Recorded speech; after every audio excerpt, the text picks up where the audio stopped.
ایک داتا دربار کی توہین ہوئی، پورے ملک میں سیلاب آیا ہے یا نہیں آیا؟ کیا ہے یہ؟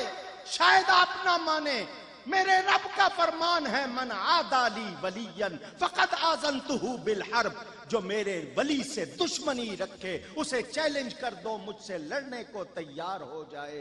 لحوم الاولیاء مسمومۃ، داتا صاحب کے کوئی نقصان نہیں ہوا، ان کے مزار کو بھی کوئی نقصان نہیں ہوا، مگر سنیوں کی غیرت کا امتحان تھا۔ آپ لوگوں نے پوری طرح احتجاج بھی نہیں کیا۔ دیکھو ایک ولی کے دربار کی توہین ہوئی، پورے ملک میں سیلاب آیا۔ آج پاکستان میں کوشش کی جا رہی ہے مزاروں کو کسی طرح بند کر دیا جائے۔ یہ میری آپ کی کمزوری ہے۔ غیروں نے آپ کی غلطیوں سے فائدہ اٹھانا چاہا، ان کی زبانیں کھلی، انہوں نے مزاروں کو شرک کے اڈے کہنا شروع کر دیا، معاذ اللہ۔ ٹی وی نے، آپ لوگ کہتے ہیں کسی کو آیتوں کے نمبر اور سورتوں کے نمبر یاد ہیں، بڑا پڑھا لکھا ہے، میں 6 مرتبہ ٹیلی ویژن پر اس شخص کو چیلنج کر چکا ہوں۔ آپ میرے سامنے ہماری عربی کی کتابیں ہیں، ان پہ زیر زبر نہیں ہوتی، ایک صفحہ صحیح پڑھ کے ترجمہ کر دے میں تجھے عالم مان لوں گا۔ لیکن ہمارے نوجوانوں کو، ہمارے بچوں کو ہم نے عقیدے نہیں سکھائے، آج وہ بکھر رہے ہیں۔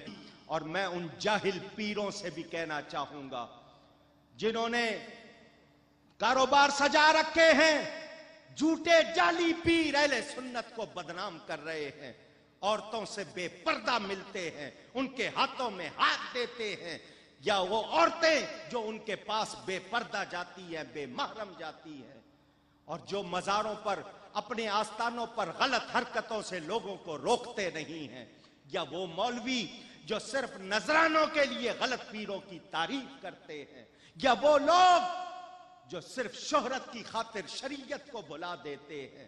میں ان سب کو بھی کہنا چاہوں گا اس ایوان سے، سنیت اس چیز کا نام نہیں کہ دنیا کماؤ۔ ہم نے دین اس لیے نہیں سیکھا کہ دنیا کے ٹکڑے کمائیں، ارے یہ دین تو اس لیے سیکھا کہ کاش اس بہانے بخشش کا ذریعہ ہو جائے، ہم لوگوں کو آواز حق پہنچائیں۔ وہ تمام لوگ جو ایسے مولویوں کے پاس جاتے ہیں، مولوی صاحب یہ 200 روپیہ لے لو، فتویٰ میری مرضی کا دے دو، تو کیا وہ قیامت میں اللہ کے سامنے بھی ایسا ہی کریں گے؟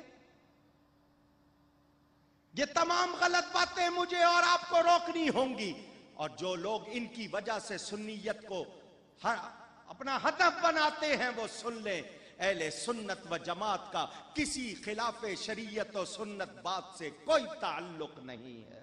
میں اہل سنت کا نمائندہ ہونے کی حیثیت سے میں کچھ بھی نہیں، میری نسبتیں بڑی ہیں، میرے پیچھے ہاتھ بڑے ہیں، میں یہ اعلان کر رہا ہوں، ہر وہ شخص جو بنام مولوی، بنام عالم یا بنام پیر غلط کر رہا ہے، اس کا ہم اہل سنت سے کوئی تعلق نہیں ہے۔ اور یاد رکھیں، ہم لوگ سنتوں کا احیاء چاہتے ہیں، ہم لوگ پاکیزگی چاہتے ہیں، ہم اس پاکستان کو پاکستان بنانا چاہتے ہیں۔ پاک ستان، 2 لفظ ہیں، ستان جگہ کو کہتے ہیں، پاکوں کی جگہ، یہاں پر ہم کسی غیر کو مزارات بند کرنے یا مزارات کے خلاف بات کرنے کی اجازت نہیں دے سکتے، ہم برداشت نہیں کریں گے۔ وہ حضرت عبداللہ شاہ غازی کا روضہ ہو یا میرے داتا کا دربار ہو، یہ وہ ہستیاں ہیں جن سے ہمیں ایمان ملا ہے۔ ہماری غیرت کا تقاضا ہے کہ ہم ان درباروں کا تحفظ کریں، اور وہ آنکھیں جو ان کی طرف غلط اٹھ رہی ہیں ان کو روک دیں۔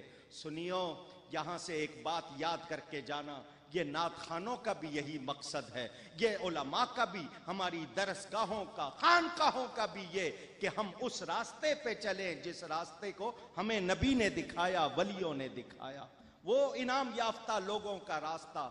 غلط مسئلے ہوں یا غلط طریقے ہوں، ہم نے ہرگز اپنانے۔ اونچی ولی کی نشانی یہ نہیں کہ چولا پہن لیا، موٹی موٹی موتیوں کی مالا پہن لی، میل چڑی ہوئی ہے، 6 مہینے نہ آیا نہیں، تو آپ کہتے ہیں پہنچا ہوا، وہ شیطان کی گود میں پہنچا ہوا ہے۔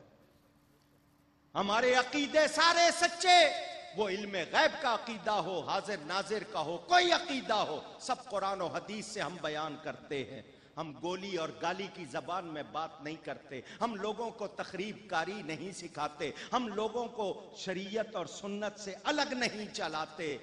میں نے ابھی آپ کے سامنے بات کی، میرے جتنا بھی میری سمجھ ہے اس کے مطابق ایک مصرع نہیں سمجھ آیا، میں نے بڑے پیار سے بات کی ہے، ادب سے بات کی ہے، لیکن اس کا یہ مطلب نہیں کہ ہم آپس میں ہی گتھم گتھا ہو جائیں، ہم ایک دوسرے سے لڑنے لگ جائیں۔ ہم سب کا مقصد اصلاح، مجھ میں غلطی ہے آپ اصلاح کریں، میری بات آپ تک پہنچتی ہے آپ اپنی اصلاح کریں، میرے اندر کوئی دوسرا عیب ہے وہ درگزر کیا جا سکتا ہے، شرعی عیب معاف کیا جا سکتا۔